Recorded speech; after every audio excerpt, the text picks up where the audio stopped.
is our last, but definitely not our least of all sessions. We will touch upon sports contracts, commercial rights and athletes' rights. I would like to invite Mr. Lazarus, Assistant Secretary General of the Football Association of Malaysia, Mr. Ben Ibrahim of Foxsports Asia, and RWY's very own Mr. Richard Wee to the stage. Let's give them a very warm round of applause.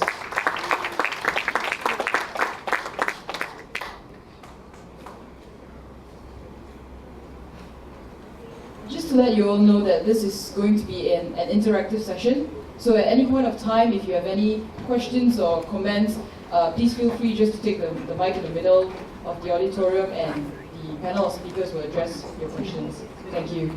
I now hand the mic over to Mr. Richard Wee.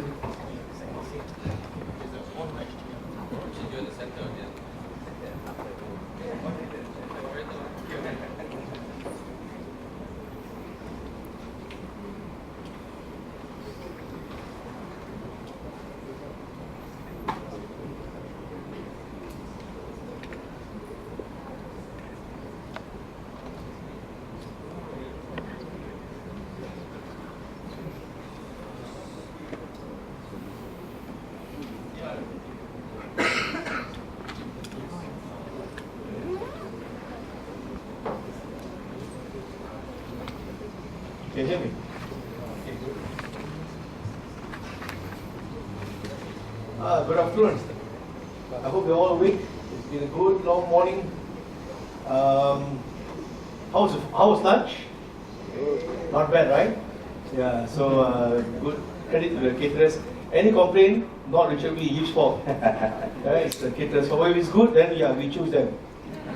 Anyway, I hope you're happy with the small gift that we left on the table for all of you. Since it's December and the new year beckons, so I thought a good way, my partner and I wanted to just surprise all of you with a small calendar for next year. This topic, as in my opening speech earlier, is the essence and the beginning of most sporting issues. As you know, when we had the Olympics in 1896, it was just about who can run faster and who can really just be the best in their sports. But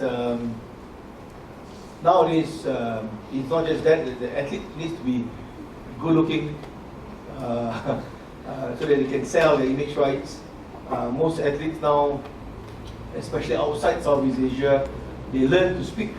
And so whenever you watch on television an interview of a Caucasian sportsman or woman from Europe or from America, Latin America, they really speak very well because they've been groomed from young.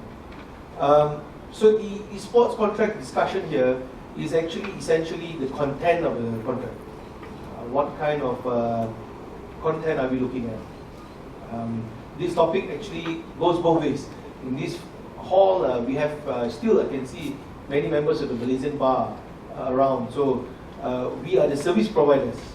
We will be the one who will draft the content of the contract for the people who need the contract. Also, I see here there are many sports association leaders. You will also be the consumer.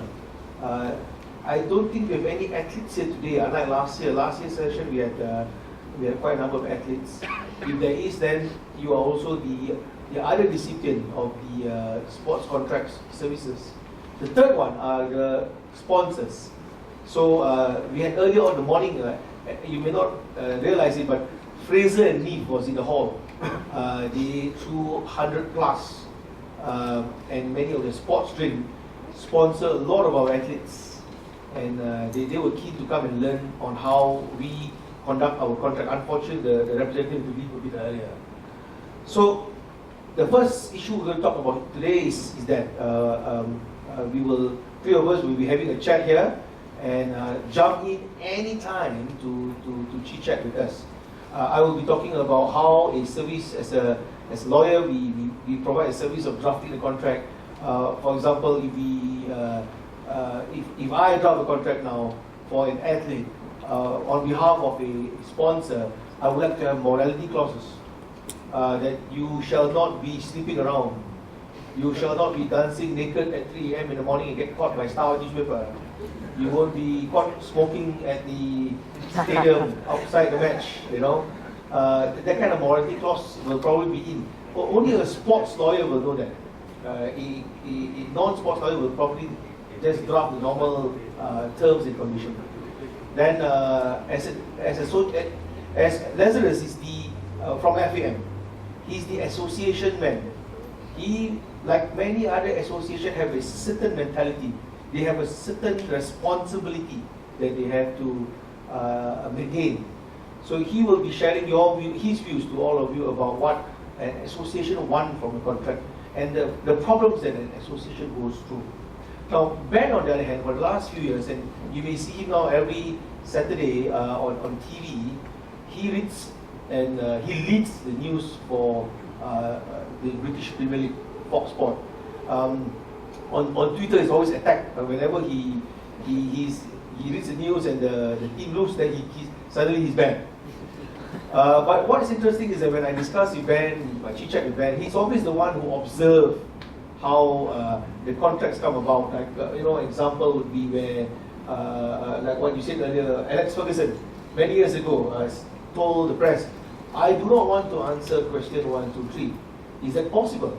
Because football clubs have a contract with the media. So Ben will share with you his observation, what he has seen, what he has observed, and he probably will give you some ideas what he thinks contract should be. So let's start. Is that okay? So Lazarus, let's know who you are. You're quite a handsome man, so Ben is also quite handsome. Of course, the most handsome is in the middle, but we tried to get a lady to sit at the corner, so unfortunately.